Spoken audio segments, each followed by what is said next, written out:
எந்த அடிப்படையில் இடைக்கால தடை கொடுத்தாங்க? ஒரு பிரைமா ஃபேசின்னு சொல்லுவோம், அடிப்படை முகாந்திரம், அடிப்படை நியாயம் என்ன?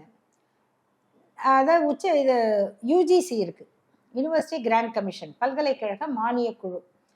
அவங்க போடுற விதிமுறைகளுக்கு எதிராக மாநில அரசு சட்டம் இயற்ற முடியாது அப்படிங்கிற ஒரு ஸ்டாண்ட் எடுக்கிறாங்க. அப்படி சில வழக்குகளில் தீர்ப்பு இருக்கு. அதுக்கு மாறாக மதுரை காமராஜர் பல்கலைக்கழக சட்டம் யூஜிசியை விட அதுக்கு வலிமை இருக்கு அப்படின்னு சொன்ன வழக்கு கல்யாணி மதிவாணன் அப்படின்னு. இப்படி சில வழக்குகள் இருக்கு. அப்போ இதெல்லாம் எடுத்து நம்ம பரிசீலனை பண்ணணும். உயர்நீதிமன்ற நீதிபதிகள் என்ன சொல்றாங்கன்னா, யூஜிசி விதிகளுக்கு எதிராக நீங்க சட்டம் இயற்றி இருக்கீங்க.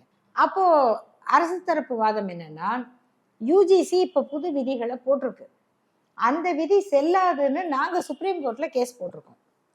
ஸோ யூஜிசி விதி செல்லாதுன்னு நாங்கள் கேஸ் போட்டிருக்கோம், எங்கள் சட்டம் செல்லாதுன்னு இவர் கேஸ் போட்டிருக்காரு.